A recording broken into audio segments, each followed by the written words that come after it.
Olá, tudo bem? Vamos continuar nossos estudos do Livro dos Espíritos no nosso curso de segunda-feira da Cruzada Assistencial Espírita Cristã da cidade de Olímpia. Nós paramos na pergunta 165 do Livro dos Espíritos. Nós estamos no capítulo 3º, que fala do retorno da vida corporal à vida espiritual. Nós passamos pelo ensino pedagógico de que a definição de alma e espírito é para quando o espírito encarnado, a gente denomina-se alma, e para o espírito desencarnado a gente fala espírito, quando é aquela fase transitória entre as encarnações que o espírito está na erraticidade. A alma se torna espírito após a morte. Falamos sobre a separação da alma e do corpo, se havia dor nisso, dor física, nesse momento da separação. E nós estamos no item 3, que fala da perturbação espiritual, aquele estado de torpor, de transição, de confusão em que o espírito se encontra ao despertar do outro lado. Isso todo mundo tem medo, né? A gente tem medo do desconhecido. Mas não fiquem preocupados, a doutrina nos traz esse conforto e esse conhecimento. A pergunta 165 do Livro dos Espíritos, ela é interessante e aguça o meio espírita, porque ela traz uma pergunta de Kardec para os espíritos, indagando eles de que se a gente que conhece o espiritismo ou que se é praticante do espiritismo leva alguma vantagem nessa fase de confusão após o desencarne. Será que nós espíritas temos algum privilégio sobre as demais pessoas ou religiões? Tomem cuidado, muito cuidado com isso. Ao contrário do que a gente pensa, talvez nós somos as pessoas mais doentes e buscamos o espiritismo como a nossa cura, como o encontro dos nossos problemas ou de confortar as nossas vicissitudes. Então tomem cuidado com esse ego ou com essa vaidade de ser espírita. Nem sempre os espíritas são os mais esclarecidos, tá? Kardec pergunta na 165 se o conhecimento do espiritismo exerce alguma influência sobre esse estado de perturbação. E para nossa grande surpresa, os espíritos respondem que exerce uma grande influência à medida que o conhecimento do espiritismo nos traz uma percepção mais rápida ou antecipada daquilo que está acontecendo com a gente. Pode, não deve. Pode é porque depende, ok? Mas os espíritos complementam a resposta com grande maestria, e diz assim: mas a prática do bem e a pureza de consciência são o que exerce maior influência. Quer dizer, ter feito todo o bem que se podia durante a vida e se desmaterializando dos prazeres carnais durante a vida, sendo bom durante a vida, para que a pureza de consciência se instale ao desencarnar, de ter feito tudo o que podia, que estava ao seu alcance. Quando você tem o desejo de fazer, é um modo consciente de exercer a vontade e o livre-arbítrio. E aí você tem um despertar e uma pureza de consciência mais tranquila e um despertar mais tranquilo do outro lado. Você logo tem percepção do que está acontecendo com você. Kardec continua a explicação da resposta com suas letras pequenininhas, né? Kardec complementa com o seu estudo, dizendo que no momento da morte, tudo, de um modo genérico, tá? Tudo no momento da morte é muito confuso. A alma necessita de um tempo para se reconhecer. Ela fica atordoada, ela é como se fosse um homem que saísse de um sono profundo, né? Sabe aquela história que a pessoa foi numa balada e bebeu todas, chegou em casa, não lembra o que fez no dia seguinte, não sabe como foi dormir, não sabe como acordou de pijama e se acorda surpresa com aquela situação? É feio até falar isso, mas é bem parecido. A pessoa acorda procurando ou tentando entender e compreender a sua situação. A lucidez, a memória da alma, já em espírito, vai voltando pouco a pouco para se reconhecer. A influência da matéria vai diminuindo à medida que o espírito se desprendeu e dissipa-se como se fosse assim, uma espécie de um nevoeiro, tá? Que turva os pensamentos. Olha aqui Kardec trazendo uma palavra humana para explicar uma sensação espiritual. Nós não temos, às vezes, palavras suficientes para tudo. Então Kardec usa aqui uma espécie de um nevoeiro. Olha que interessante, né? Essa duração dessa perturbação, ela é muito variável. Depende de cada caso, de cada pessoa, de cada nível moral e de percepção que a pessoa tem. Pode ser de horas, pode ser de dias e podem ser de anos. Eu sempre dou um exemplo nas aulinhas de alguns espíritos que dão comunicação na Cruzada Espírita, por exemplo, dizendo que há mais de 10 anos estão vagando entre os mortos e não entendem a situação que se encontram. Dizem que conversam com os familiares e os familiares não respondem para eles.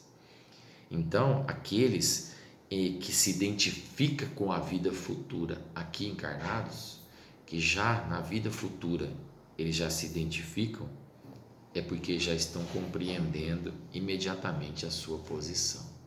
Quer dizer, vai se espiritualizando desde a Terra, desde a presente situação, já vai deixando de lado os problemas materiais para se ligar mais às dádivas e ao estado de espírito.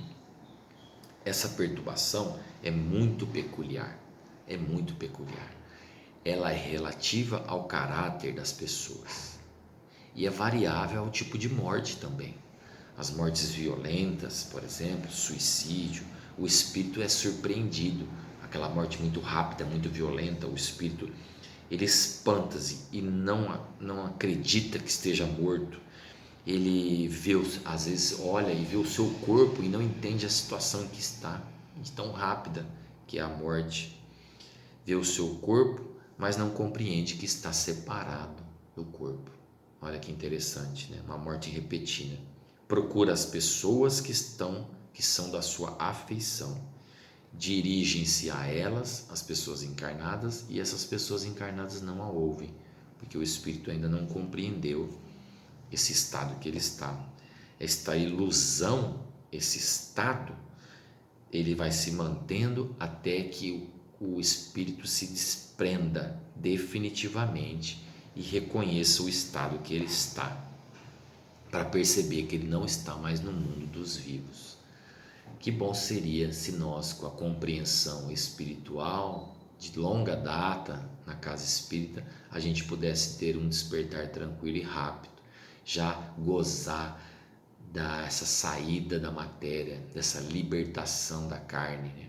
Tomara que a gente consiga reconhecer isso, né? Kardec continua dizendo que esse fenômeno é totalmente explicável, o que acontece com a gente, tá? Ele fica aturdido, confuso o espírito por causa da mudança brusca. Para ele, a morte é um sinônimo de destruição e de aniquilamento. Então o espírito acha que não compreende, né, ou que não é evoluído o suficiente, acha que aquilo é um baque, é um castigo, é uma bomba que soltaram na vida dele, né? E o que aumenta essa ilusão é o fato de se ver num corpo semelhante ao que deixou a terra. Ele se olha e enxerga nele a mesma forma do corpo que tinha, mas ele está enxergando na verdade o perispírito e não entende o que está acontecendo. Mas como que eu estou morto se eu estou com o mesmo corpo? Olha só como que é o despreparo, né, do espírito, né? Ele se vê num corpo semelhante. Ele o julga sólido e compacto como o primeiro, e quando se chama a sua atenção para este ponto, admira-se de não poder apalpá-lo. Então, quando ele se vê naquele corpo mais etéreo, que é o perispírito, ele tenta inclusive se apalpar para tentar entender a sua situação. Tomara que nós consigamos logo, desde já, né, consigamos entender a nossa situação.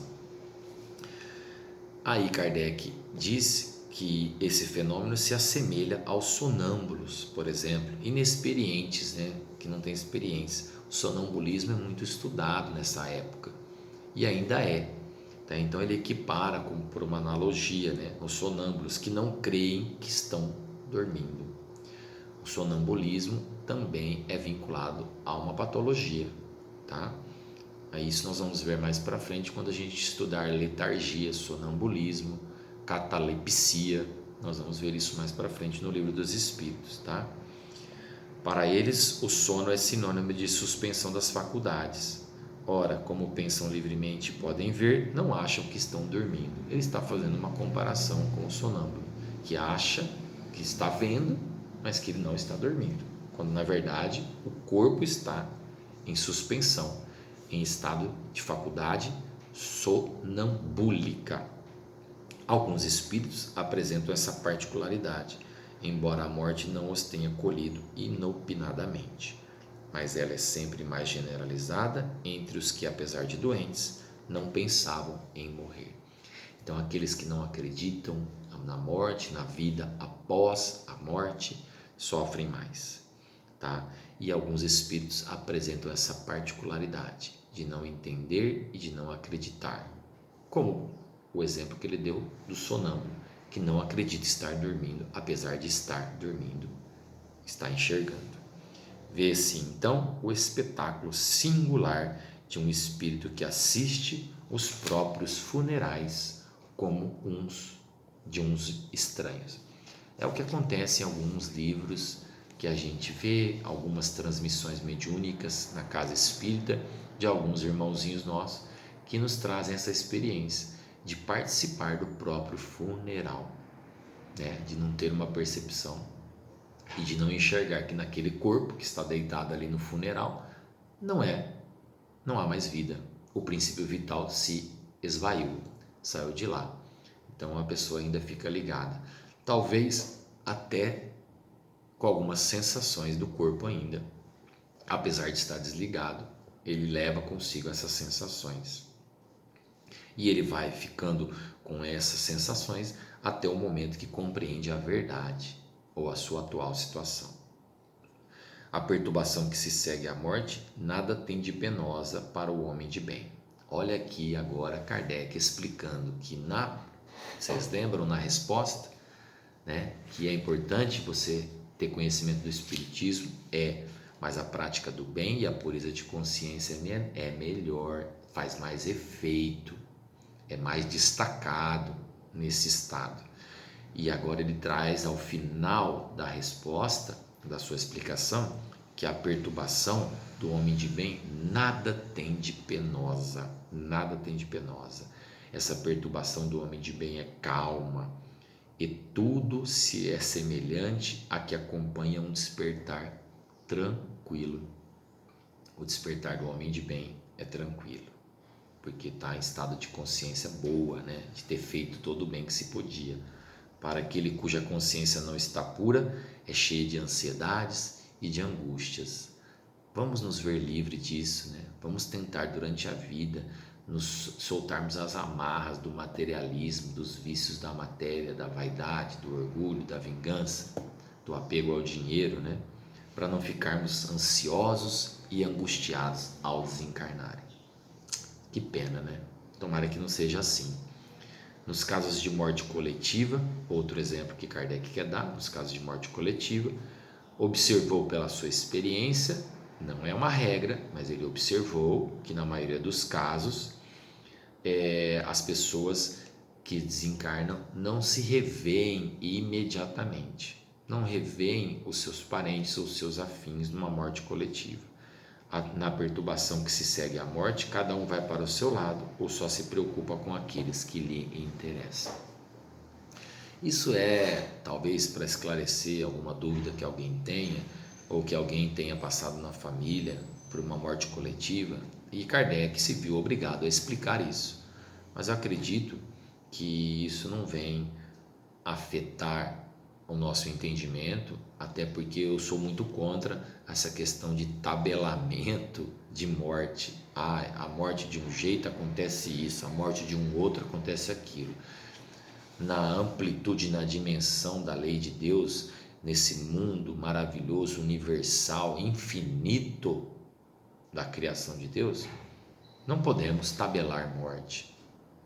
Esses tipos de morte estão muito relativizadas em razão do seu empenho durante a vida, de quem você é, o que você está provando, o que você está expiando, como você levou ou conseguiu superar os desafios da matéria, olhando mais para o lado espiritual que para o lado material.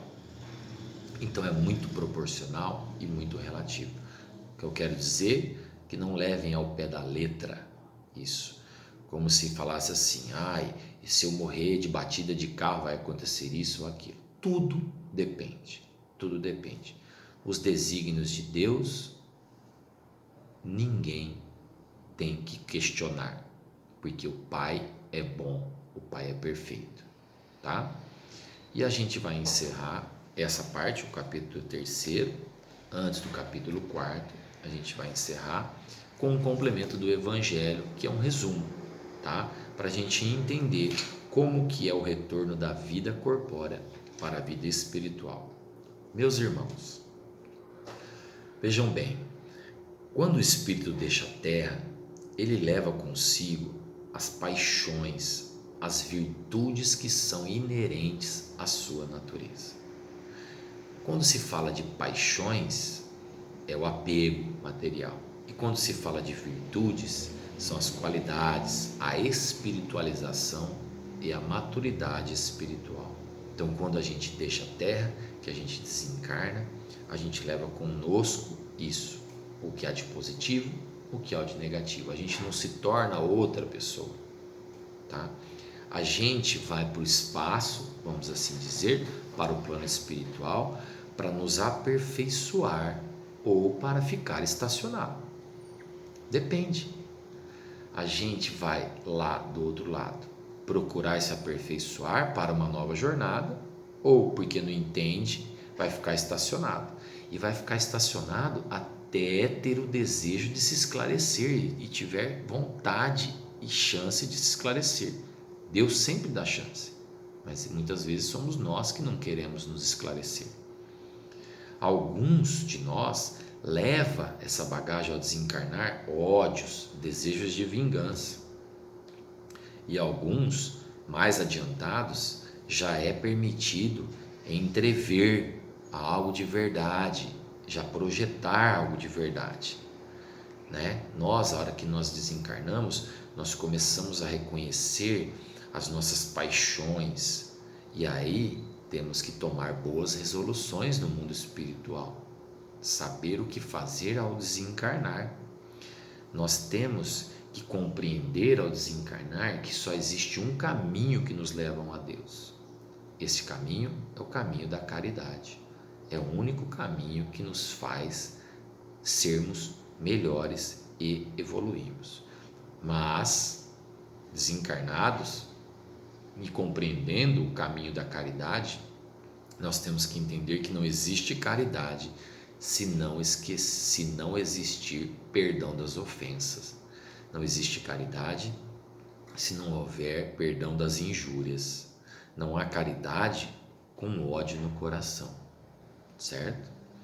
Então, quando você desencarna e você está olhando com raiva ou com desprezo para os que você detestou ou para os seus inimigos da terra, você sofre. Você sofre ao desencarnar porque você não consegue assimilar a ideia de perdoar, de renunciar a si mesmo. Olha o conhecimento de si mesmo. Você não aceita o perdão, tá? E você começa a odiar no plano espiritual aquelas pessoas que estão aqui encarnadas e que estão, por exemplo, destruindo a sua fortuna, destruindo a honra da sua família, a imagem da sua família. Olha quanto apego material, olha quanto atraso, né? E aí os bons espíritos têm que interceder. A pessoa se enxergando e se arrependendo, ela pede auxílio dos bons espíritos, aqueles espíritos que levam as ordens celestes, ou que emanam, ou intercedem com as ordens celestes, para nos dar força, para fazer-nos a gente superar nesses momentos decisivos, tá? E o que acontece com esse espírito que está atrasado, ou que está enraizado após a morte? Depois de muitos anos de meditação, de prece, ao espírito é dado uma chance para que ele prepare um novo corpo para vir nessa nova família que ele, por exemplo, brigou, detestou ou vir no meio daquela pessoa que ele prejudicou e tenha permissão para voltar. É isso que acontece, porque todos os males que nós temos na vida terrena, a gente carrega para a vida espiritual. E todos os males nossos têm origem no egoísmo e no orgulho. Todos os males têm. Meus irmãos, Deus não faz as provas maiores do que a gente pode aguentar. Você lembra do fardo? Que Deus dá o fardo conforme a gente aguenta. Não é por falta de possibilidade, de chance. Deus nos dá chances infinitas. É por falta de vontade que a gente não consegue cumprir aquilo que combinou com Deus na nossa reprogramação reencarnatória. Deus nunca fecha nenhuma porta para o nosso arrependimento. Mesmo que desencarnarmos hoje e tivermos a consciência pesada por não ter cumprido tudo, Deus vai nos dar nova chance desde que estejamos arrependidos. Porque por mais viciado que é o espírito, um dia ele vai estar cansado de sofrer, muito cansado de sofrer. Ele vai ver os outros espíritos evoluindo e ele, cansado de sofrer, com seu orgulho, ele vai para os braços do Pai, do Deus paternal, do Deus maravilhoso, que Deus vai lhe abrir os braços para receber o seu filho arrependido. E esse filho vai cair de joelhos, agradecendo a nova chance que é concedida. Então, temos que entender que os grandes sofrimentos, às vezes, são fins, é o término de alguma expiação muito forte. Então, em vez da gente ficar se queixando de Deus, nós temos que enxergar que Ele sempre oferece infinitas ocasiões de vencermos, de sairmos vitoriosos para a chegada ao mundo espiritual. Que tenhamos consciência disso, meus irmãos.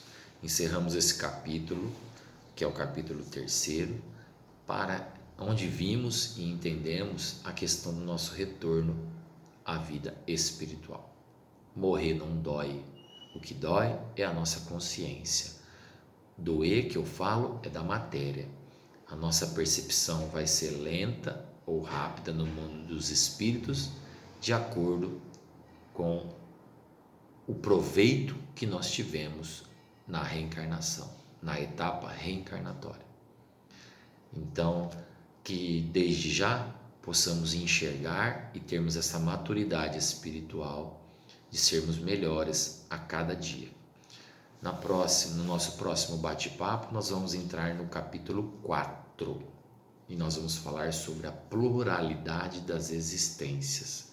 Kardec vai nos trazer o conceito e a explicação da pluralidade das existências, das reencarnações, que é nada mais, nada menos que a chance de virmos até a carne para nos melhorar.